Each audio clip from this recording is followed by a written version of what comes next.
type d'échantillon, les sample types de votre groupe eLab Journal. En effet, avant d'ajouter un échantillon, il est impératif de configurer son type, c'est-à-dire l'ensemble des champs descriptifs de l'échantillon. Allez dans l'onglet Configuration, puis Sample Types. Ici, vous pourrez voir l'ensemble des sample types qui ont été créés au sein de votre groupe eLab Journal et en créer de nouveaux. Pour ce faire, cliquez sur Add Sample Type. Vous verrez alors apparaître une liste déroulante vous permettant de choisir un sample type souhaité. Vous pouvez choisir un sample type préexistant dans la solution. Dans ce cas, les champs descriptifs choisis par l'éditeur sont déjà présents. Il sera néanmoins possible de les modifier si vous choisissez cette option. Ou bien, créez le vôtre. Dans ce cas, nous vous conseillons d'utiliser l'option Add a Custom Sample Type pour pouvoir définir vous-même les informations relatives à vos échantillons.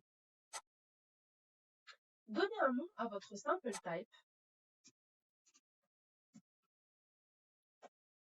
puis inscrivez, si besoin, une description.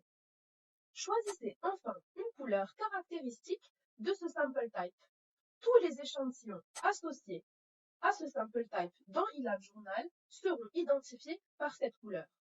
Enfin, cliquez sur Add Sample Type. Vous arrivez alors sur la page de configuration de votre sample type, où l'on va pouvoir créer tous les champs descriptifs qui caractérisent les échantillons associés. Il est important de savoir qu'il existe 5 champs descriptifs par défaut pour tous les sample types. Name, description, note, parent sample, qui n'apparaissent pas dans la page de configuration du sample type, mais qui seront présents à la création de votre échantillon. Et la quantité, qui, elle, apparaît sur la page de configuration du sample type. Ainsi, n'ajoutez que des champs différents de ces 5 champs par défaut.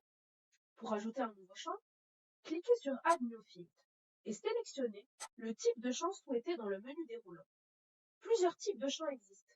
Des champs texte, numériques ou date. Vous pouvez opter pour des menus déroulants et radio-boutons s'il existe des valeurs prédéfinies pour le champ descriptif, ou bien des checkbox s'il existe plusieurs valeurs possibles pour le champ concerné. Vous pouvez également créer des champs spécifiques pour lier des fichiers à vos futurs échantillons. Il faudra dans ce cas préalablement importer le fichier dans la partie File Storage. Il est aussi possible de créer des champs permettant de lier des échantillons entre eux. Si le champ est obligatoire, cochez Required Field. Cela signifie que lors de la création d'un échantillon, ce champ devra obligatoirement être renseigné. Renseignons le nom du champ descriptif que nous souhaitons créer.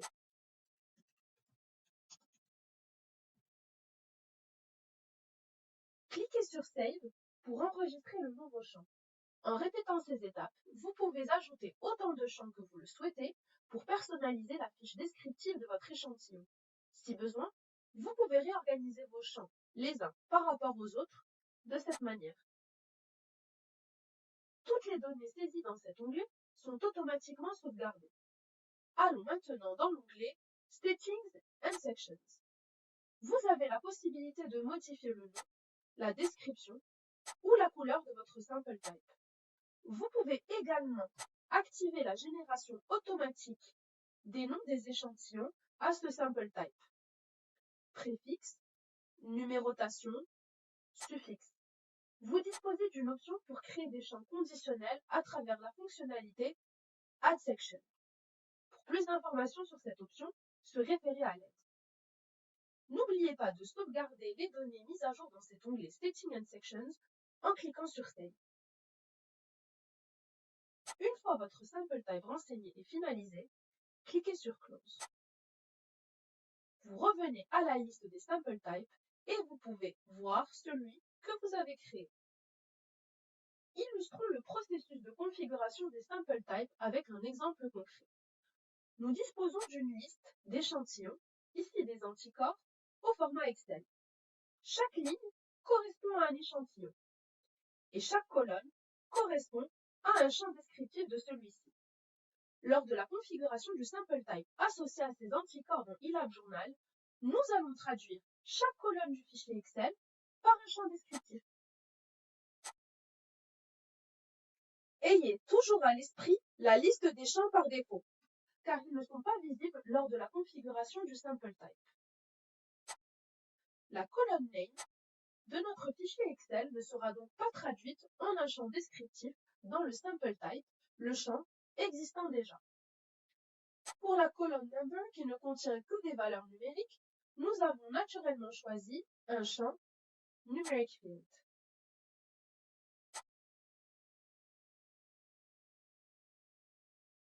Les colonnes source, type et comment prennent différentes valeurs alphanumériques. Nous avons donc choisi des champs texte. Short text pour source et type et long text pour comment, car ce champ peut contenir de nombreux caractères. Concernant la colonne species, qui ne contient que 3 valeurs spécifiques, mouse, rabbit et rat, nous avons opté pour un champ descriptif de type menu déroulant. Enfin, 2 valeurs sont possibles pour la colonne storage. Nous avons créé un champ de type radio bouton avec les 2 valeurs plus 4 et moins 20 degrés. Comme vous le constatez sur cet exemple, il est très facile dans eLab Journal de créer les sample types correspondant aux différents échantillons de votre laboratoire. La création ou l'importation des échantillons est maintenant possible pour tous les types d'échantillons créés.